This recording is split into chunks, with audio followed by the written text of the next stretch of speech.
Olá pessoal, estamos começando mais um vídeo aqui no canal Saúde Média, sejam muito bem-vindos. Para quem não me conhece, meu nome é Denilfer Ferreira e hoje nós vamos dar continuidade a esse tema tão importante que é o diabetes gestacional. Hoje falando um pouquinho sobre o final da gestação, então a gente vai comentar um pouco sobre as decisões do parto, até o segmento pós-parto, que é uma parte fundamental e muitas vezes negligenciada no cuidado dessas mulheres. Então, se você não é inscrito no canal, se inscreva agora mesmo, ative o sininho de notificações, porque aqui sempre eu trago novos conteúdos para você ficar muito bem informado, tá? E aí, quando a gente fala de diabetes gestacional, uma das maiores dúvidas dos profissionais de saúde é: quando começar a vigilância fetal? Será que eu preciso pedir ultrassom de crescimento para todas as mulheres? Quando indicar o parto? E claro, quando a gente precisa considerar cesárea, né? Então esse vídeo é para você. Eu vou comentar sobre todos esses assuntos aqui por partes. E aí, gente, o primeiro ponto é: quem usa insulina ou metformina, mas não tem outras comorbidades, deve iniciar a vigilância fetal uma a duas vezes por semana a partir de 32 semanas, tá?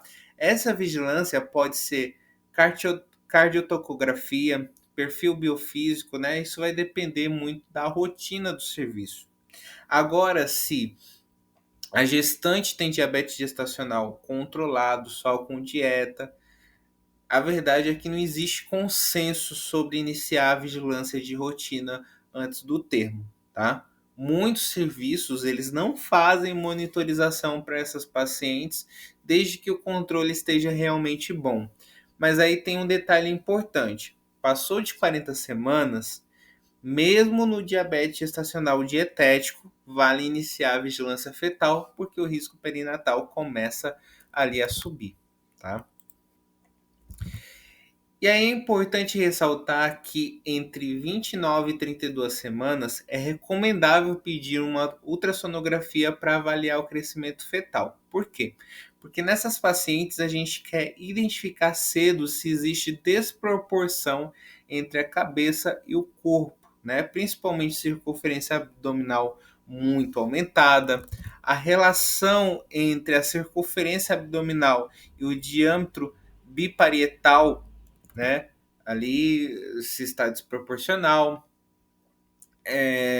A gente precisa avaliar também, né, desproporções ali, sinais que o bebê está indo ali para, né, chegando a ser um bebê grande para a idade gestacional, né? Então tudo isso a gente precisa avaliar, né? Então esse ultrassom ele ajuda a planejar o final da gestação, mas aí tem um detalhe importante que eu vou falar daqui a pouco, tá? Agora, gente, uma das perguntas mais importantes. Com quantos gramas eu penso numa cesárea eletiva? Então, pelas diretrizes, inclusive internacionais e adaptada ali para diabetes gestacional, quando a estimativa de peso fetal é maior do que 4.500 gramas, ou seja, 4,5 kg, é razoável oferecer cesariana. E o motivo é o de sempre, né? O risco aumentado de distócia de ombro e lesão do plexo braquial que pode ali deixar sequelas permanentes, né? Isso vale tanto para o diabetes pré-gestacional quanto ali para o diabetes gestacional, né? E aqui vai algo que muita gente não sabe. Uma revisão da Cochrane mostrou que não existe evidência forte de que usar essas medidas ultrassonográficas para guiar a conduta no diabetes gestacional melhore ali os desfechos maternos ou perinatais. Então a gente usa essa informação como apoio, mas não como uma verdade absoluta, né? Então a decisão é sempre clínica e contextualizada, tá certo? E quando essa gestante deve parir, né? Quando deve acontecer o parto?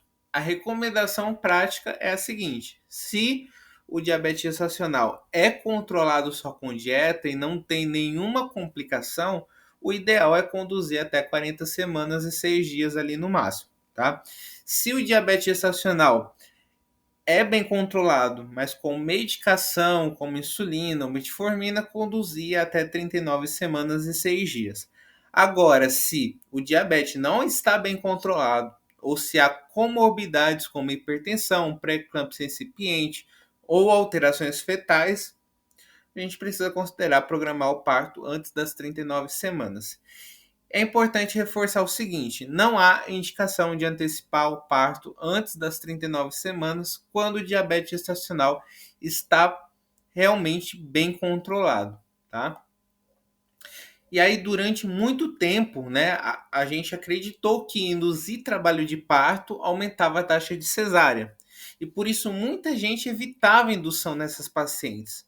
Mas os estudos mais recentes mostram que isso não é verdade, né? Então, induzir o parto antes de 40 semanas não aumenta a taxa de cesariana e a indução é considerada segura tanto em mulheres de baixo risco quanto de alto risco, né? Então isso dá muito mais liberdade de conduta ali para a equipe.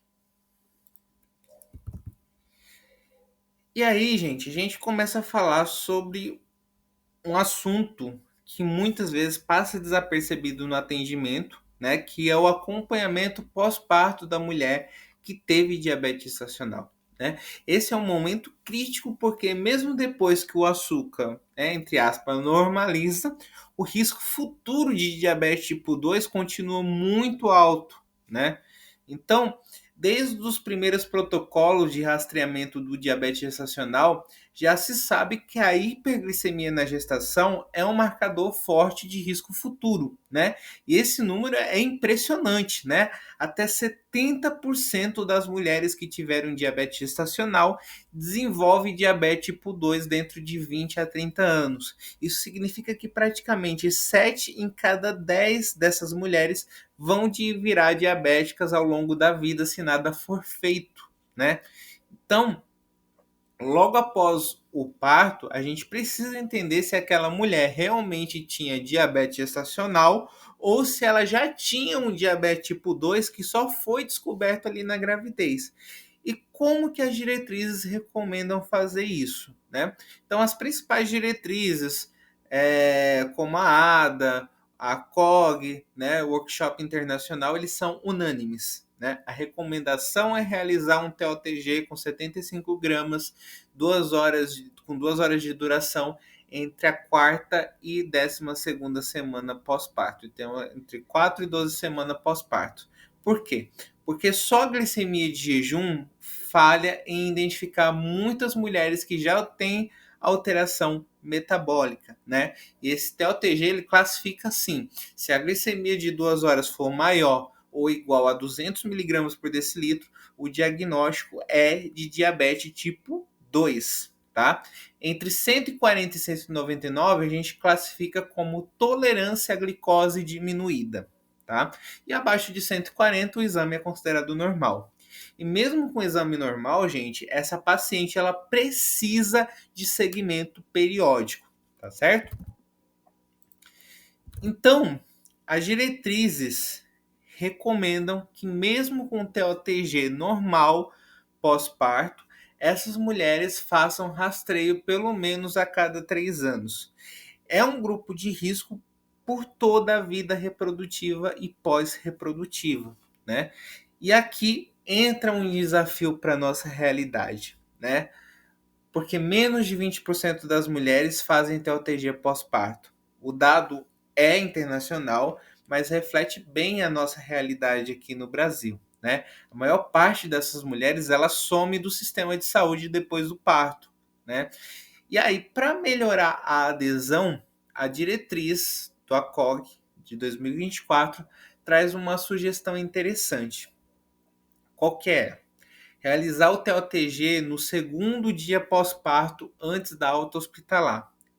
E os estudos mostram 3 pontos importantes. Primeiro, um TOTG normal antes da alta ali praticamente exclui um diabetes tipo 2 nas semanas seguintes. Tá? Segundo ponto, o desempenho diagnóstico desse TOTG precoce ele é parecido com o exame feito entre 4 e 12 semanas. E terceiro ponto, a adesão é obviamente muito maior. né? Isso pode ser uma alternativa útil, principalmente em maternidades públicas ali com baixa taxa de retorno, tá? E aí, mesmo quando o diabetes gestacional regride, cerca de 10% das mulheres já têm diabetes tipo 2 logo após o parto. Então, não dá para relaxar, né? Então, o que as diretrizes recomendam? Iniciar programa de perda de peso, incentivar a atividade física regular e trabalhar a reeducação alimentar. Claro, sempre checar glicemia. Então, 125 miligramas por decilitro ou mais ali no jejum indica diabetes, de 100 a 125 é glicemia de jejum alterada, tá? E uma coisa super relevante, gente, aleitamento materno melhora a sensibilidade à insulina e ajuda na normalização glicêmica. Então a gente tem mais um motivo para incentivar fortemente a amamentação no pós-parto de mulheres com diabetes gestacional, tá? Um outro ponto muito importante, gente, hemoglobina glicada. A hemoglobina glicada ela não é confiável nas primeiras 12 semanas pós-parto. Ela ainda reflete a hiperglicemia da gestação, então ela não serve ali para um diagnóstico imediato. Além disso, vários estudos mostram que a hemoglobina glicada ali sozinha ou junto com a glicemia não tem sensibilidade adequada para pegar todas as alterações metabólicas desse período, né? Mas depois ali de 3 a 12 meses, ela pode ser usada como marcador complementar, principalmente em mulheres com exames normais, mais riscos elevados, tá? E aí, existem alguns fatores que levam muito risco, né? Como, por exemplo, diabetes gestacional diagnosticado cedo na gestação, necessidade de insulina, IMC elevado antes de engravidar e presença de SOP, né, que é a síndrome do ovário policístico. Essas mulheres elas precisam de um acompanhamento ainda mais rigoroso. E aí existem estudos famosos como o Tripod, o Pipod, que avaliaram as glitazonas para prevenir diabetes tipo 2 em mulheres pós-diabetes gestacional. Os resultados até mostraram benefícios, mas essas medicações elas não são recomendadas hoje porque os efeitos colaterais de longo prazo superam os potenciais benefícios. Então não entram na prática clínica, tá bom? E no conhecido estudo DPP, DPP, né?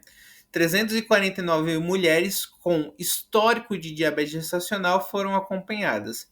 Quem tinha diabetes gestacional no passado tinha 74% mais risco de evoluir para o diabetes tipo 2, tá? E sem intervenção, a taxa de diabetes era de 17% ao ano, né? Mas isso caiu pela metade com duas estratégias. Primeiro, uso de metformina e segundo, mudança de estilo de vida com dieta mais exercício.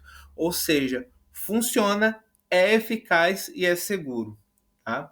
Então, gente, o manejo do diabetes gestacional, ele não termina no parto, né? A vigilância fetal, a escolha do momento correto do parto e o acompanhamento pós-parto são etapas integradas de um único cuidado. Então, se a gente faz esse acompanhamento de forma contínua, nós conseguimos reduzir de maneira significativa o risco de diabetes tipo 2 no futuro e melhorar a saúde a longo prazo dessas mulheres, tá certo?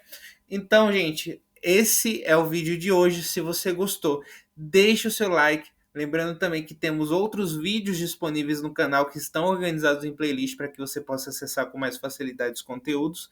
Se tiver alguma dúvida, pode deixar aqui nos comentários que na medida do possível eu estarei respondendo, tá certo? Então, até semana que vem. Um grande abraço a todos e até mais. Tchau, tchau.